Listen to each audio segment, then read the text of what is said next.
what we have here is a rather well used Sealey angle die grinder.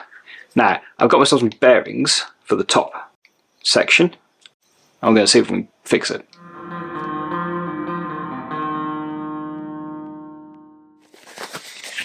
So, let's see if it will come apart.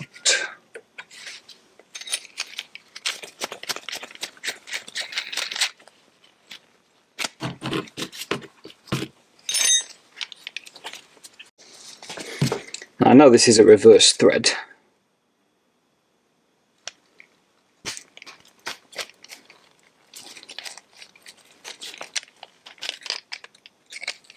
Don't undo it backwards.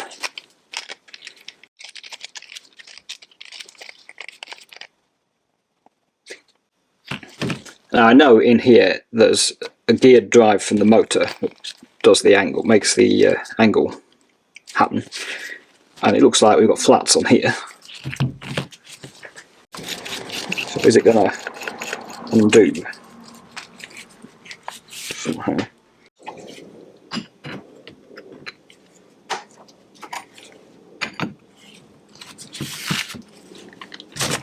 Oh, yes.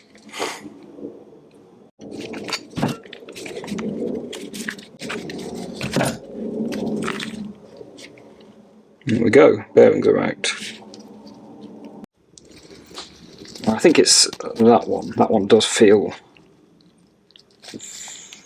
like a click in it. How does this all come off? Looks like a solid shaft. So I'll try and press out that one.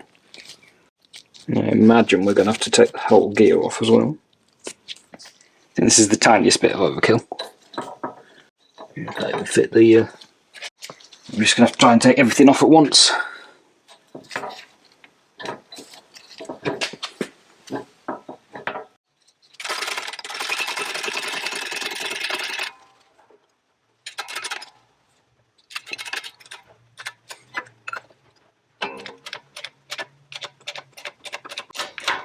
It's all started to move quite easily, which is good.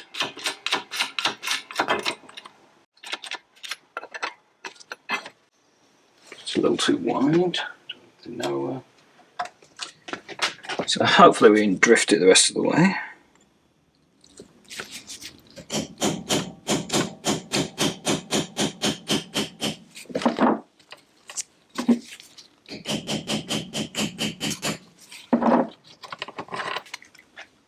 So we've got a small washer that fell out before. Put that the right way around. Small bearing, gear, large bearing, and then the screw mechanism, and a missing woodruff key. Actually, no, I would say is that an oil hole? Because that's not got, can we see? That's got like a little serrated bit there to grip it on the shaft. For this, I'm not sure what that's for. Anyway, let's see how the new bearings match up. So we have a 6082Z and a R4ZZ. And the weird thing is, that's imperial and that's metric. But these were the part numbers from the Sealey catalogue, so let's see. Well, see if we can spot the markings on the ones which are taken out. So the small one does say R4ZZ on it. So R4Z actually. And the large one, 608Z. It's going to have that head all the way off while I'm here. I think no play in that actual motor bit, which is good. So I'm going to give this all a good clean up and then put it back together. Okay, so there are all our bits nice and clean. That bit actually came apart. Well, this is reverse threaded into here. So let's put it back now. I like the reverse threading on this tool for some reason. So I'm going to get that on first and the right way round with its indent that way. Then it was our bearing. So that socket is just small enough to touch the inner bit of the bearing, so this won't take too much.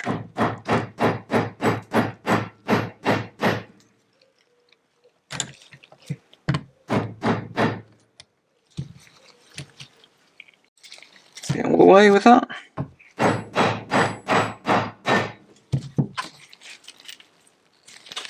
Not quite. Let's finish it off over the vise. Okay, that's on. Now our gear, and that will be that way round, won't it? Yeah. So there's that little serrated bit on the inner edge. Get that lined up where it came from.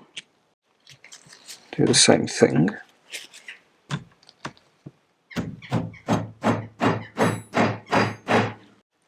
Good and on there. And we had our smaller bearing at the back.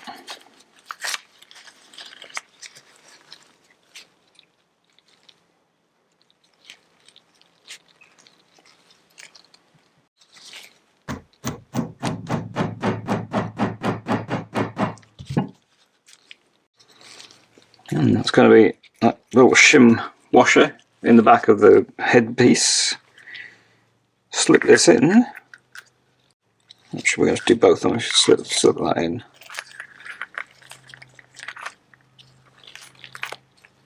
Tighten up.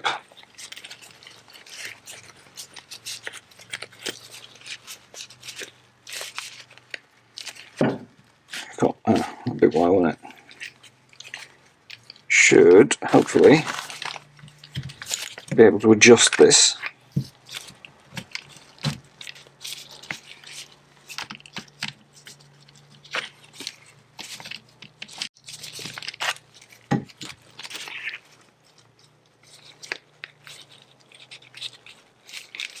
That is why it's reverse threaded. So we can do that. Here you're able to adjust the angled headpiece relative to the collar that screws it to the body, and because it's reverse threaded, it will then, you're able to do one up and not undo the other. So you can get the angled piece pointed in the same direction as the trigger. Okay, done up. Let's get, I'm going to put a little bit of thread lock on. I'm going to put a little bit of thread lock on this because the reason I figured out that the bearings were noisy was because this came undone. This is also reverse threaded, presumably, so it doesn't get caught up in the rotation of the tool. If you want it to start tool. There we go, finally.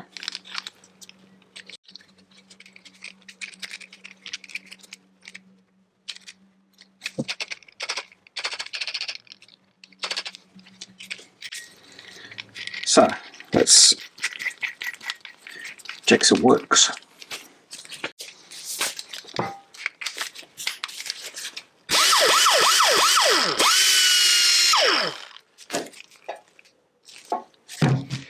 So there we go, easy fix. And those bearings were about £8 delivered, rather than 30-40 for a new tool, so it's pretty good. So thanks for watching.